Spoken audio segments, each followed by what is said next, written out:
for the last 40 years. And today I have my special guest. She is a speaker, life coach, and an author too. Relationship repair specialist, trauma healing, and self love recovery. No other than Miss Danielle Bernock. Hi, Welcome to Book. Daniel. Yes, welcome to Book 101, Miss Danielle. And can you please introduce more about yourself? Well, you already said that I'm Danielle Bernock, and I'm an author, coach, and speaker. I'm also married, been married for 45 years, happily married. That's part of my story and part of my book, Chapter 3. And I'm also a grandmother, but they call me Mima. I have six living grandchildren, which are a delight to my heart. And one of my favorite things to do, my husband and I like to do, is we like to go zip lining. We've gone zip lining in 3 different countries and about 15 times. And we're going away in August again to go on 2 different zip lines. Congratulations for that zip line, Miss Danielle. And thank you so much for sharing your knowledge and wisdom to the world. And today, let's talk about Emerging with Wings. This is your debut book, and tell us about it. Yes, it's my debut book. It is a book that changed everything in my life. You had asked me before we talked about a book that had influenced me in my journey, and I've read a lot of books and taken things out of each and every one of them, but actually writing this book is what influenced my journey the most by looking through yourself through different eyes. When you're writing it down, you really look at yourself differently. I've even done a presentation at a conference about how writing a book will transform your life. Reading books transforms our life. Books are amazing, but writing a book will transform your life because it takes you on a journey when you're writing it. And so this book, it began with me just telling my story a little bit, but I ended up writing it like a love story. So it has a hero, a villain, and a person overcoming. It's not graphic or anything like that. I'm a childhood trauma survivor. I have read a couple of books on childhood trauma people have written that are memoirs, and I wished I could unread parts of it because it's too graphic. Mine is not like that at all. Mine takes you on a journey and it emerges happy at the end, full of hope, and it instills people with courage and with hope and validation also, because we have such a tendency to dismiss trauma in our life. We don't understand what trauma is.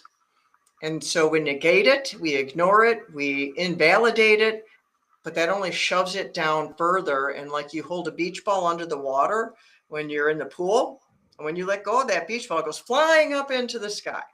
And that's what happens with trauma. If you don't deal with it, it will do that. And writing this book, it delivered so much healing to my heart. And that's how it was my hope in publishing it. And I didn't know, I was really scared to publish it because there's a lot of things in it I tell about myself that people had never known about me. But the response to it is what has led me to do what I do now, which is why I have 5 books now, and I do coaching and I do speaking and I do workshops in businesses for the employee base to help them deal with the things that are hurting the bottom line of the business and also hurting employees in their job position because they have behaviors that they don't understand that hurt them in the workplace. So this book has done a lot to transform my life, and I like the word emerging is a gradual thing. And we are emerging all through our life. If we will be students of learning, we will always be emerging and growing into something else. So I love my book because it changed me, but I also love that it has changed other people. And there's a quote in it that went viral that I did not expect, that really caught me by surprise, that it's in PowerPoint presentations, translated into other languages. People write me and say, "Can I put this in my book?" And I'm like, it really floored me that happened, but that quote was the epiphany that I got while I was writing the book. The trauma is personal. I always thought it was, war, and it was all these big, huge things that happen outside of a person, because I really didn't know what trauma was. I just knew that I had these issues and I wanted to get rid of them. So I have done a lot of studies since I released this book to understand trauma, to help people to become trauma informed, and to deal with mental health issues and emotional health issues, because trauma affects that. Trauma is one of the three causes of mental health issues. So I try to help people understand that they need a trauma informed self to deal with those mental health issues effectively. So this book is a powerful little tool for anyone who wants to be encouraged in all those different areas. And thank you so much for sharing to the world, Miss Danelle. How did you choose the title and butterfly metaphor? What does emerging with wings mean to you? Oh, how I chose the title. I just started the book. I had no idea what to title it. And I had a Word doc that as I was writing it, I would scribble down ideas of titles. And if you read through that Word doc, it like takes you on the journey of writing the book. It's really quite interesting. But I think there were like 60 or 70 different ideas I went through. And it was when I got to the end of the book, when I was emerging out of all the pain of the trauma, that it was like a light went on inside of me. And that's the title came out of the journey. So it's like the title even emerged out of the journey. And the metaphor of the butterfly came as I was doing my study while I was writing the book, because write about I asked myself a lot of questions, because I wrestled with myself while I was writing this book. How come this is taking so long? How come I'm taking so long to heal? What is wrong with me? And blaming myself, like so many trauma survivors do. And so I did a lot of study, and I share that study in the book. Like, why does a paper cut hurt so bad? I talk about that and the science of that.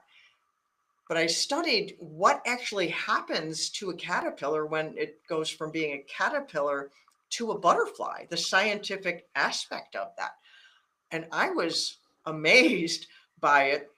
It sounds a little bit gross, because when a caterpillar puts itself inside the chrysalis or cocoon, what it does is it digests itself. It takes its whole self and it digests itself into like this goo. And in this goo inside there, it has parts in it that are parts of the butterfly and parts of the caterpillar. And after it digests that, then it reformulates itself. It has imaginal discs inside it that were in the caterpillar but don't get activated until they're in the cocoon. And then it reforms itself into a butterfly. And then when it emerges out of the cocoon, some butterflies carry various different parts of the caterpillar on the butterfly. You just can't see them. And it's such a beautiful transformation. And it illustrated my journey, because I digested my childhood. I went through it and completely like dismantled it. And I did that with my faith as well, because I had spiritual trauma as part of my journey. So I had to completely dismantle, and I used the term digest because of all that scientific study of the butterfly. I digested my childhood, I digested my faith, and then I reformed it. The term people like to use now is they deconstruct their life, they deconstruct their faith. But something I find sad about that term is people tend to stop after that term of deconstruction, and they equate it to destruction, like they're destroying it. But when you deconstruct something, you are really just taking it apart. If you build a table and then you deconstruct it, you take it apart, you're not blowing it up. So, what I do in my coaching and encourage people to do, deconstruct. Good, that is awesome. That's wonderful. You need to know yourself, your childhood. Who are you? What do you really believe? What do you really think? What's going on inside of you? And deconstruct that. And even your faith, if you're a person of faith, everybody believes something. But I'm a Christian, and I had a lot of problems in there because of that trauma. And so I deconstructed it. What do I really believe? And what do I believe because I was told to believe it? And then after you deconstruct, the beautiful part is you reconstruct. Reconstruct. Well, who do I want to be going forward? And what do I want to believe going forward? And what kind of a person do I want to be going forward? And so you rebuild it. So deconstruction can sound so negative, but it doesn't have to be if you connect it with reconstruct. Though in my book with the butterfly, it was about digesting, which sounds a lot more gory. Definitely. You describe enduring lies and profound pain. How did you recognize you were in a toxic situation and what was the turning point? I didn't realize I was in anything toxic as a child. I just was growing up. What I realized when I was an adult or a pre adult is I was in a lot of pain. I suffered multiple deaths growing up. I had trauma at church, trauma at home, trauma in the neighborhood, and trauma at school. But as a child, you oftentimes just chalk it up to that's just life. You know, you have a bully that's bullying you, and you know you're just dealing with the bully. You don't go, I'm being traumatized right now. That's not the way a person thinks. You know, as a kid's growing up, they don't, their brain isn't fully functional. I mean, they're still developing. That's why it's called developmental trauma, because they're not done. Of course, when we're 18, we think we know everything, and I'm not exempt from that. I was like that as well, even though I was a complete mess. I knew I was a complete mess at the same time. But the turning point in my life came when I started really doing something about it. And that happened after I went on a road trip, which I think it was me trying to run away from myself, which doesn't work. You can't run away from yourself. Wherever you go, there you are. I went on a road trip with a friend, and we were gone for 6 weeks. And I write about that. I write about that in my book. It's a very hilarious story. But this road trip was after on the way back from the road trip was the turning point. I came to a point in a morning where I reconnected with God. Before that, I had kind of thrown him away because I was mad at him because I blamed him for everything. Plus, I'd been taught so many lies about him that I just pushed him away. But then he brought me back to himself, and I started dealing with that and getting hope that things could be different and getting connected with people who were more hopeful than hopeless, and people who knew things that I didn't know, and people who had love, people who had compassion, people who had kindness, people who cared about other people's pain.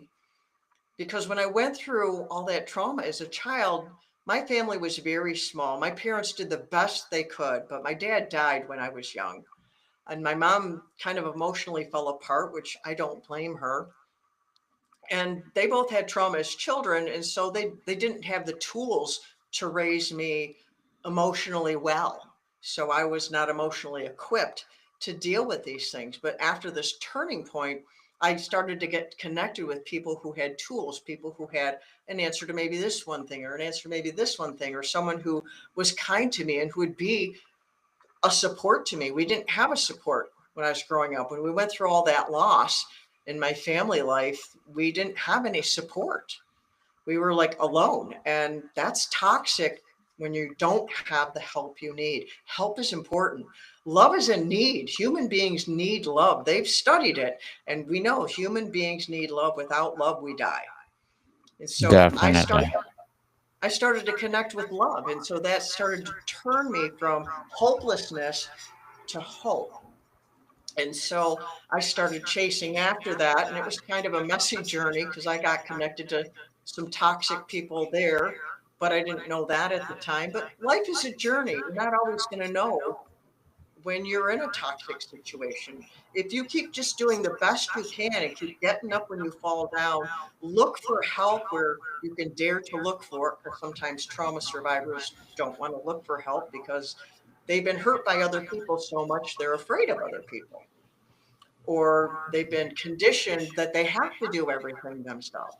But if we can understand humans need community, let's look back at the pandemic. People were dying in isolation. We need people.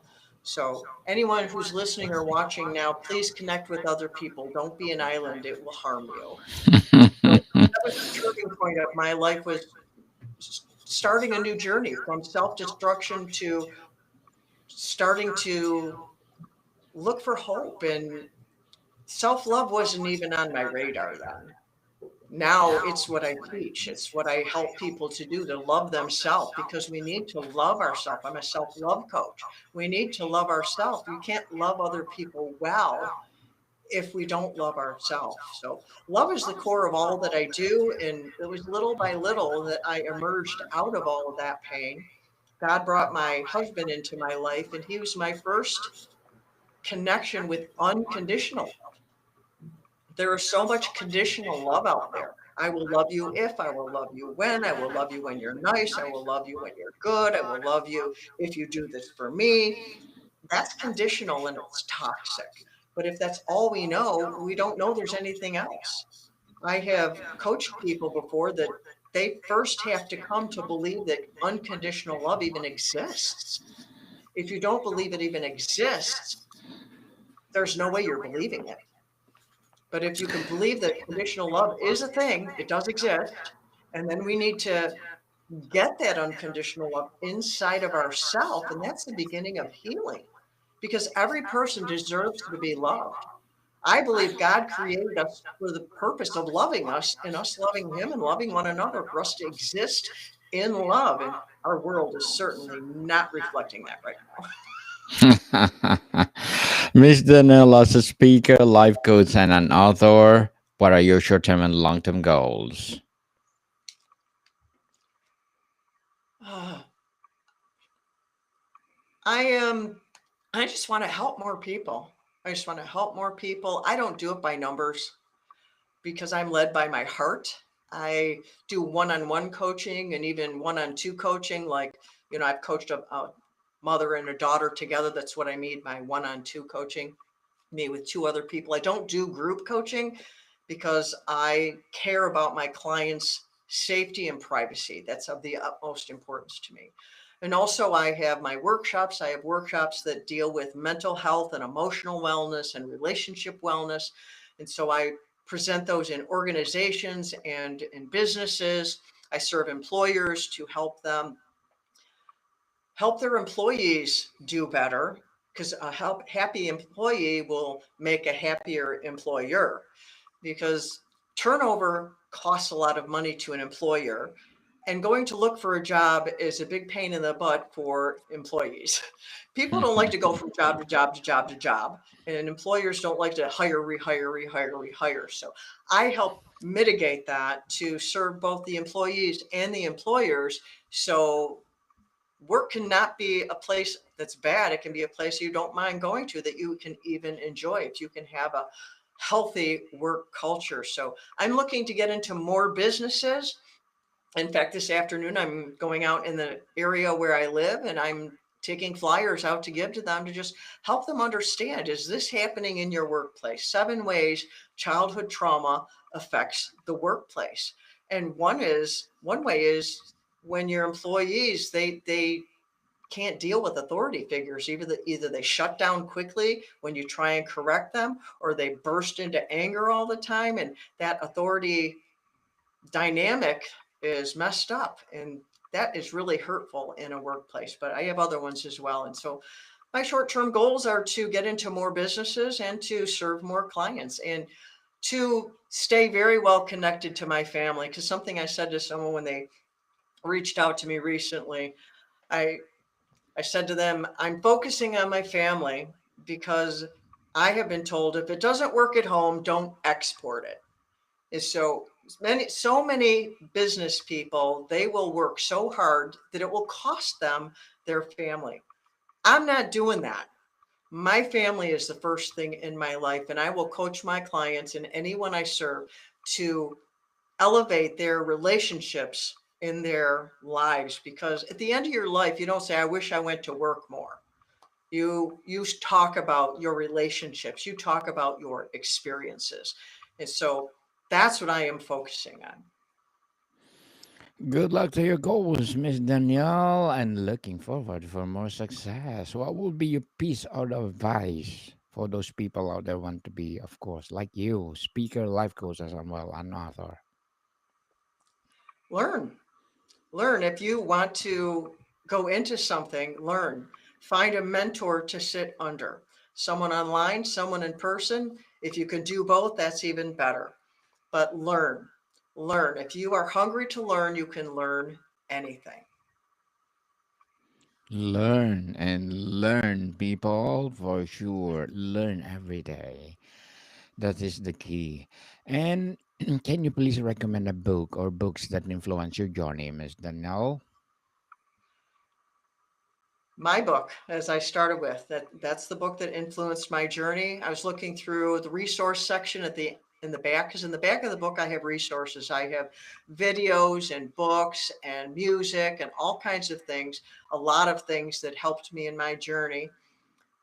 I went through my book list a number of times to try and answer your question for what might be the most helpful for those who are here today. And when it's kind of an old book, but it's what you say when you talk to yourself. Yes, for sure. I want to be a great podcaster. Because people don't realize they talk to themselves. We do. But so what are you saying when you talk to yourself? I read this book a number of years ago, and it helped me start changing my internal dialogue by starting to talk to myself differently, even out loud on purpose, to intercept those lies. Part of the subtitle of my book is A True Story of Lies. And that's talking about the lies that we believe and the lies that we tell ourselves. And that's through how do we talk to ourselves? So what do we say? What do you say when you talk to yourself? It's like I can look up here to see who wrote that. Who wrote that book is Shad Helmstetter, PhD, is who wrote that. And it's an old book. Interesting, and thank you for that recommendation, Miss Danielle. And what do you hope readers take away from your story, especially those still in the cocoon of their pain? Cocoon in their pain. Hope. Hope and even expectation. I hope they take away hope and expectation and courage. Courage to continue to move forward, because it's worth it. It is worth it. Growing is painful. I mean, even little kids are growing, their bodies. Sometimes parents take them to the doctor because they're having pain, and it's that they're having growing pains. Growing can hurt, but so does staying in your mess hurt. So choose which kind of pain you want to endure, because the pain of growth will transform into joy. The pain of staying will just get worse. Yes, definitely. And let it go, people. Let it go.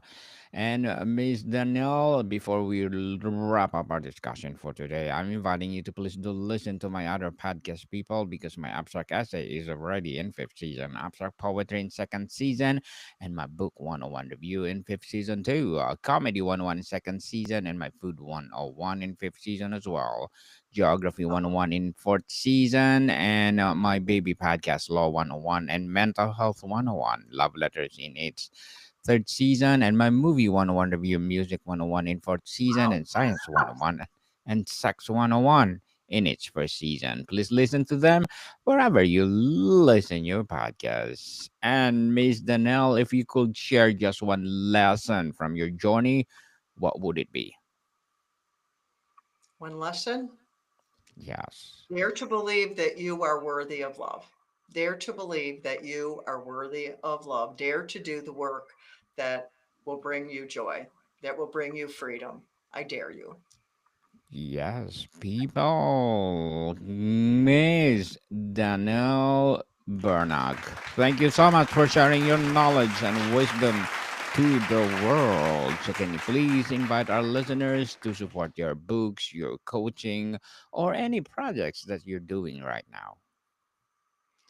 Yes, come to my website, daniellebernock.com, DanielleBernock.com.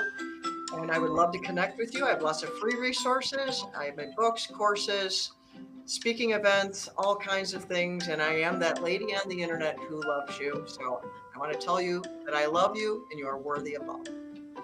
We are worthy of love, people. Yes, let's support Miss Danielle Bernock because if you support her, for sure, more and more empowering love to come, more and more empowering books to come, and for sure, more and more empowering love advocacy to come. So, Miss Danielle, thank you so much for your time. Well, thank you.